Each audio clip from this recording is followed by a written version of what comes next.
Delimitation commission को लेकर लगातार विपक्षी दलों ने नकारा था और वहीं दूसरी तरफ बात करें तो भाजपा के खुद के नेताओं ने जो सुचेतगढ़ से थे उन्होंने इस्तीफा भी दिया भाजपा हेडक्वार्टर में जाकर।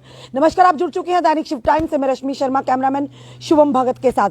दर्शकों, शुरू करने से पहले एक ऑडियो जो हमने अपने ऑफिशियल पेज पर भी अपलोड किया था, पर ये सुनिए, उसी के विषय में बात करेंगे हर्षदेव जी से।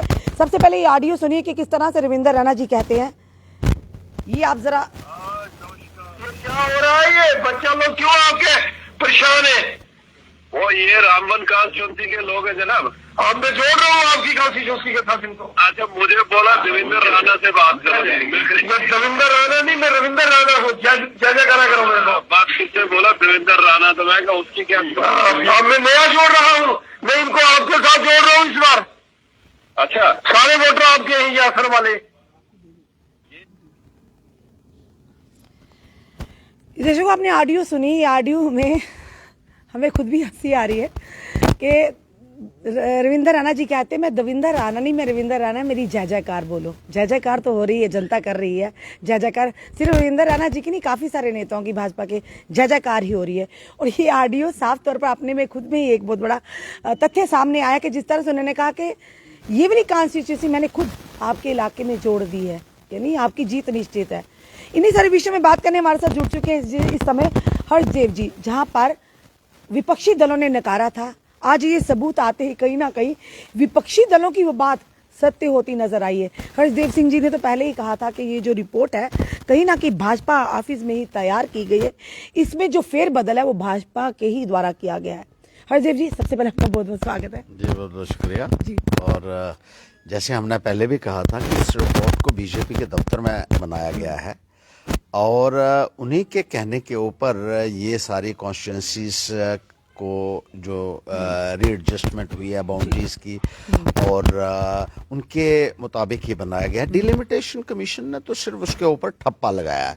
डिलिमिटेशन कमीशन को इन्होंने रबर स्टैंप की तरह इस्तेमाल किया है और हमारा जो बात थी उसको तो स्टेट प्रेसिडेंट बीजेपी ने खुद ही अब स्वीकार कर लिया है। अब आपने जो सुनाया है यहाँ और जो वायरल हो रहा है रिपोर्ट मीडिया में, सोशल मीडिया के ऊपर, उसमें वो ये कह रहे हैं कि रामबन का जो असर का इलाका है उसको अब मैंने शक्ति परिहार के साथ बात करके कह रहे हैं कि मैंने आपकी कॉन्स्टिट्यूंसी में वो मिला दिया, वो सारा आपका वोटर है, इसलिए मैंने वहां से काटकर उसको आपके इलाके में मिला दिया है। वो ये नहीं कहते हैं कि मैंने डिलिमिटेशन कमीशन से गुजारिश की है या उनको रिक्वेस्ट की है या चेंज करने के लिए कहा।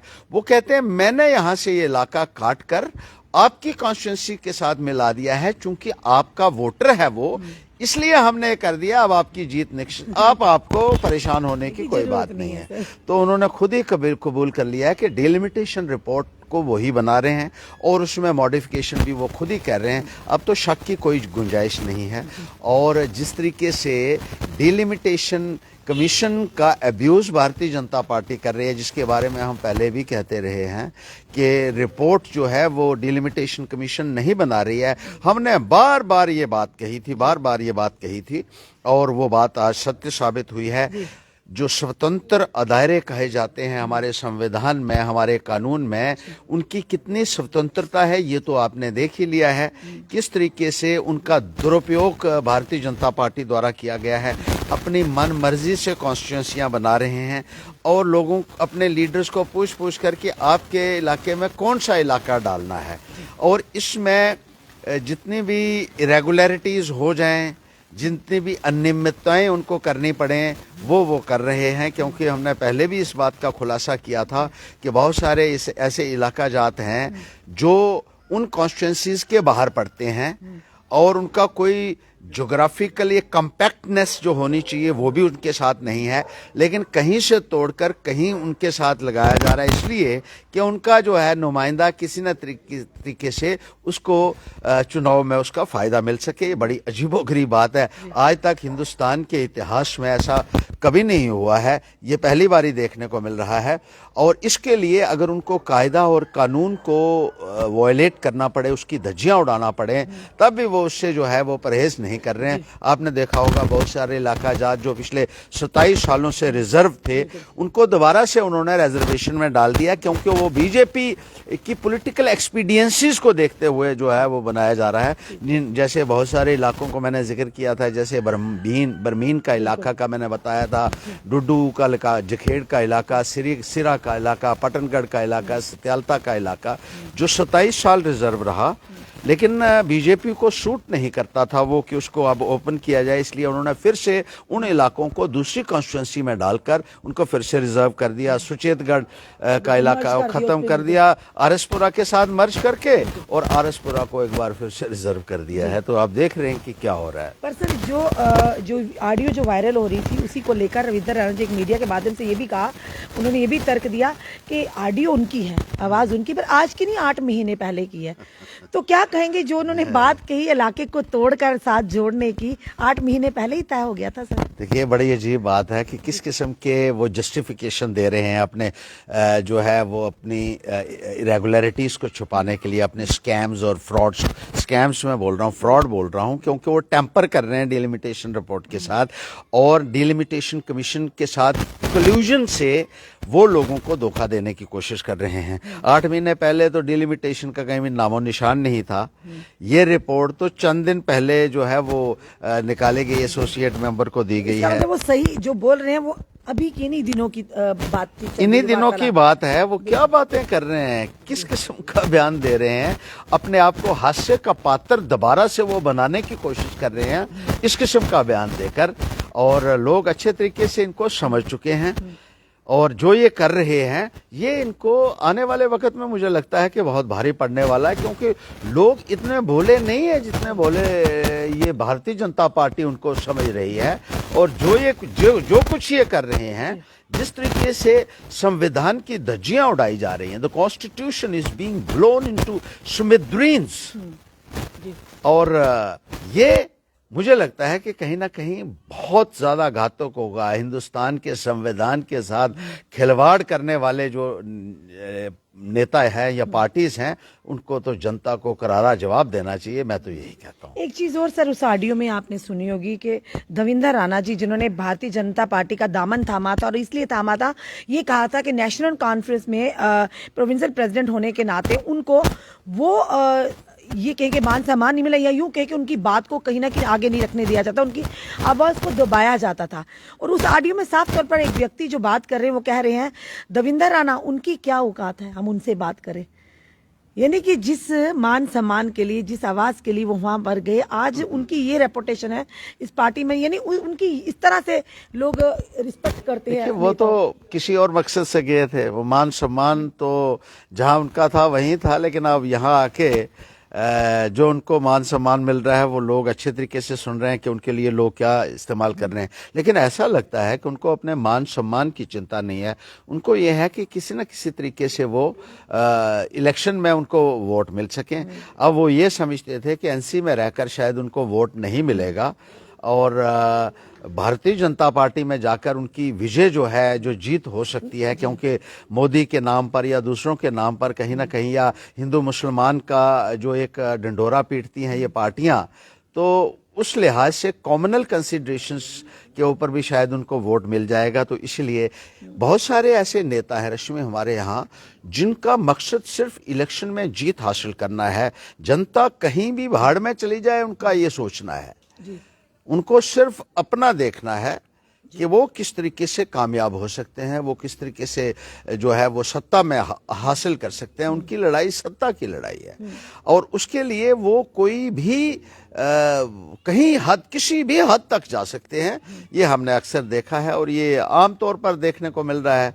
अब उनकी बात क्या करने, बहुत सारे ऐसे नेता हैं जो अपनी पार्टियां छोड़कर जो है वो बीजेपी के सामने नतमस्तक हो गए।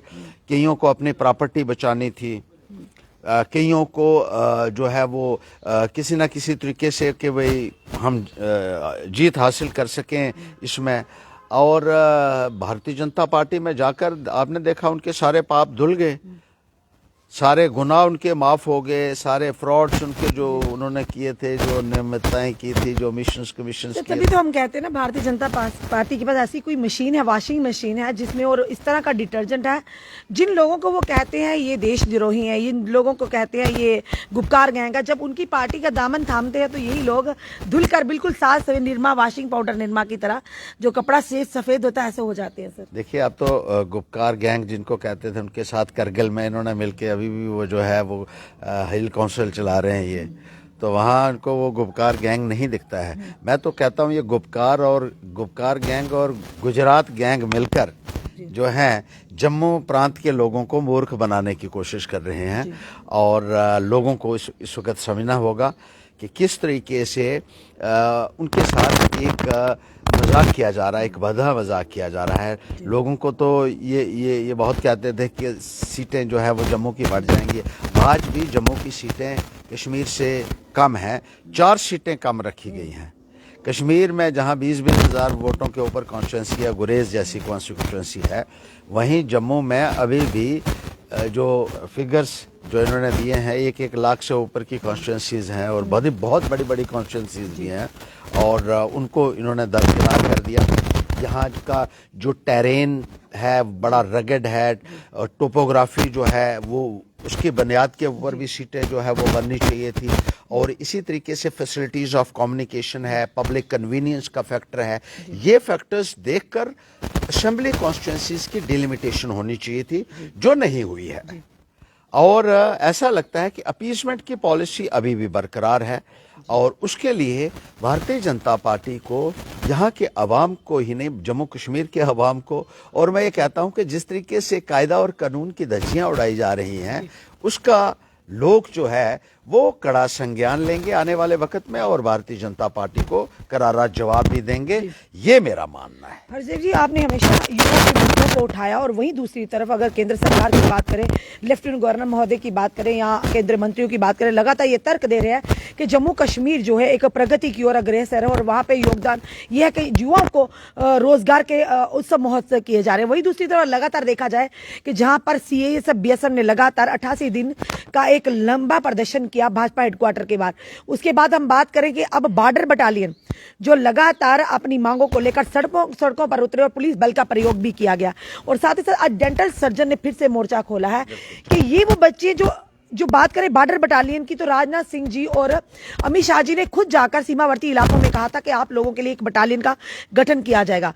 और वही एक बड़ी अफसोस की बात है, कहीं ना कहीं जो भी हमारे बॉर्डर बटालियन के इस समय एस्पिरेंट्स देख रहे हैं, उनको बड़ी निराशा हाथ लगी जब लेफ्टिनेंट गवर्नर साहब कल एक मीडिया को मुखातब करते हैं, तो एक हमारे सहयोगी उनसे प्रश्न पूछते हैं बॉर्डर बटालियन का, तो वहां पर हमारे जो मनोज सिन्हा जी कहते हैं कि आप होश में तो नहीं है, तो छोड़ो इस बात को।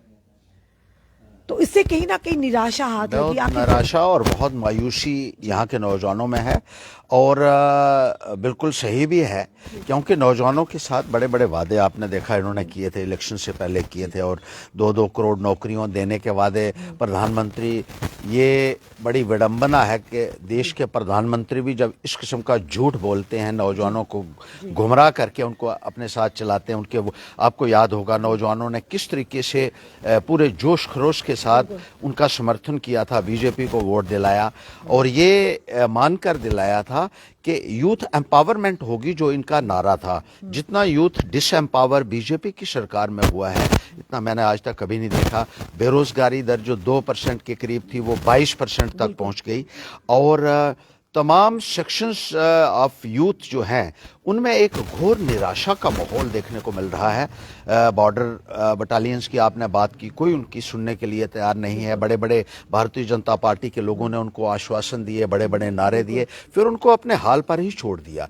बीएसएफ सीआईएसएफ के एस्पिरेंट्स जो हैं वो कई महीने बीजेपी के दफ्तर के बाहर बैठे रहे, और उनको भी बीजेपी के नेताओं ने इलेक्शन से पहले डीडीसी में वोट हासिल करने के लिए उनको आश्वासन दिए थे, जो सारे के सारे जुमले साबित हुए। इसी तरीके तरीके से डेंटल सर्जन की आप बात कर रहे हैं, बहुत जायज़ है, बहुत पढ़ाई उन लोगों ने भी की है, और आज उनको आपने सड़क के ऊपर बैठा दिया और डंडे मार रहे हैं। आपने डेली वेजर्स के साथ बड़े वादे किए, जो पीएचई के थे, पीडब्ल्यूडी के थे, power department, irrigation flood control के थे, फॉरेस्ट डिपार्टमेंट के थे और दूसरे महकमा जात के थे। आपने कहा उनको पक्का करेंगे। उनके बारे में भी कोई भी 7 वर्षों से, जब से आपकी 2014 के बाद सरकार बनी और आपको इतनी बारी लोगों ने वोट दिए, जम्मू कश्मीर में भी 5-5 बार वोट दिए हैं इन 7 सालों में। एक बार पहले पार्लियामेंट में, फिर असेंबली में, फिर पार्लियामेंट में, फिर बीडीसी में, डीडीसी में, लेकिन लोगों को कुछ हासिल नहीं हुआ, नौजवानों को कुछ हासिल नहीं हुआ। जो बड़े पढ़े लिखे नौजवान हैं, पीएचडी हैं, एमफिल हैं, उनकी कोई सुनवाई आज नहीं है। और वो अगर क्लास 4 के लिए भी फॉर्म भरते हैं तो कहते हैं आपको तो इजाज़त नहीं है और कोई नौकरी है नहीं है। नौकरियों का ऐलान किया जाता है लेकिन नौकरी नौजवानों को नहीं दी जाती है। ये एक बहुत बड़ी ज़्यादती नौजवानों के, पढ़े लिखे नौजवानों की एक्सप्लॉयटेशन है और ये सरासर निंदनीय है। जो 20-20 सालों से भी काम कर रहे हैं, मैं आपको बताऊं एनएचएम में हैं, जैसे डेली वेजर्स के अलावा भी एनएचएम के कर्मचारी हैं, मनरेगा के कर्मचारी हैं, 20-20 सालों से, 22-22 सालों से काम कर रहे हैं। आंगनवाड़ी आशा वर्कर्स हैं। इन्होंने सबको कहा था कि आपको रेगुलराइज करेंगे, कोई नहीं कर सका। लेकिन रश्मि जी, यहाँ मैं ये कहना ज़रूर वाजिब समझता हूँ, जब मैं मिनिस्टर बना था तो एसएसए के तहत मैंने भी लगाए थे और मैंने सबको रेगुलराइज किया। हिंदुस्तान में वायद एक मैं मंत्री था जिसने एसएसए के तहत लगे हुए टीचर्स को रेगुलराइज करने का ऑर्डर किया।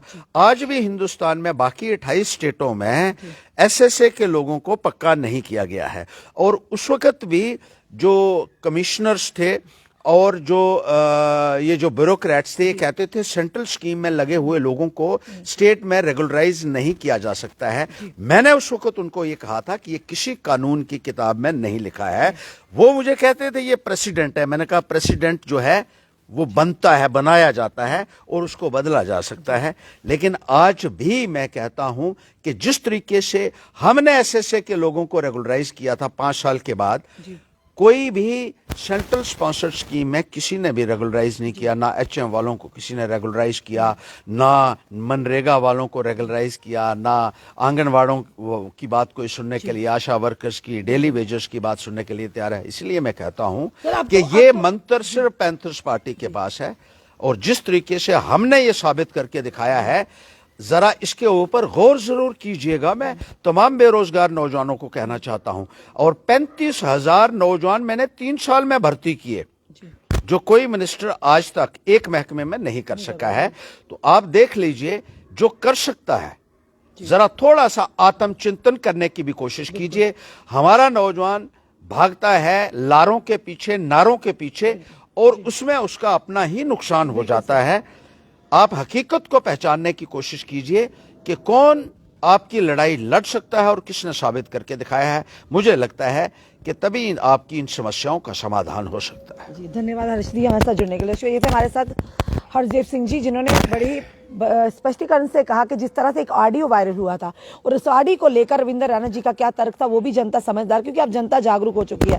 सवाल बड़ा यह है कि आए दिन जहां पर ये वायदे किए जाते हैं, अभी भी आह्वान किए जा रहे हैं कि जम्मू कश्मीर प्रगति की ओर अग्रसर हो रहा है। प्रगति किस तरह की, वो आए दिन उसकी तस्वीर का, जम्मू कश्मीर की बदलती तस्वीर नजर आ रही है। वो भी हम बता रहे हैं कि जहां पर एक तरफ सीएएसएफ के नौजवान एस्पिरेंट्स जैसे लगातार 88 दिन भाजपा हेडक्वार्टर के बाहर बैठे रहे, क्योंकि वो कवरेज हमने की, दिन की रात की हमने वो कवरेज किया। उसके बाद डेंटल सर्जन लगातार कैंडल मार्च करते रहे, कितने दिन वो भूख हड़ताल पर बैठे रहे अम्फला चौक में। उसके बाद हम बात करेंगे बॉर्डर बटालियन की, नरेगा की बात करेंगे। हमारे जो डेली वेजर हैं, अब जिन्होंने 21 तारीख को मजबूर होकर ये कहा कि 15 तक अगर उनके हक में कोई फैसला नहीं आता तो 21 तारीख को डॉक्टर जितेंद्र सिंह जी के घर का घेराव करेंगे, क्योंकि मजबूरी है उन परिवारों की, 61,000 परिवारों की, जिन्होंने भाजपा ने मैनिफेस्टो में रखा था कि अगर केंद्र में सरकार बनती तो सबसे पहले डेली वेजर्स के मुद्दे को हल होगा। पर अब जब हम बात करते हैं उन्हीं मंत्रियों संत्रियों से, तो वो साफ तौर पर कहते हैं कि अब अगर भाजपा का ही सीएम बनेगा तो हम पहली कैबिनेट मीटिंग में उनका जो कि मसला हल करेंगे। जनता किस पर विश्वास करेगी, किस पर, ये जनता पर निर्भर है। पर देखना यह है कि क्या वाकई जम्मू कश्मीर प्रगति की ओर जा रहा है, कि वाकई हमारे नौजवानों को जो अनएम्प्लॉयमेंट रेट है 22 दिसंबर में पहुंच चुका है, अब आने वाले समय में क्या इसमें गिरावट आएगी, या ये जो आंकड़ा है बढ़ता जाएगा, क्योंकि अब ये जनता को डिसाइड करना है कि वो उनको नेता चाहिए जो उनके साथ शाना बशाना खड़े या उनको प्रगति की ओर लेकर जाए, ना कि धरने प्रदर्शन जो लगातार आप लोग मीडिया के माध्यम से लगातार देखते आए। जम्मू में किस तरह का माहौल है, कभी नरेगा वाले, कभी आशा वर्कर्स, कभी डेली वेजर्स, कभी होम गार्ड्स, कभी हम कहेंगे डेंटल सर्जन, कभी हम कहेंगे बॉर्डर बटालियन, कभी सीआईएसएफ बीएसएफ के जवान। आखिर ये कब तक? कौन बनेगा इनका मसीहा, कौन इनकी समस्याओं का समाधान करेगा, ना कि बातों से बल्कि प्रैक्टिकल कर कर।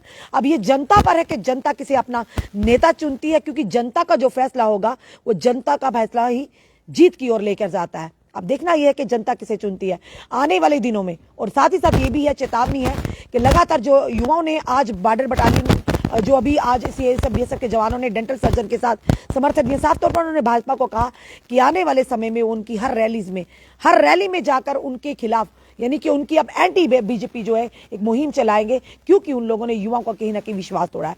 अपने कमेंट जरूर कमेंट बॉक्स में दीजिए। इस वीडियो को जितना हो सके शेयर कीजिए। जुड़े रहिए ऐसे हमारे साथ अगले अपडेट के लिए। जय हिंद, जय भारत।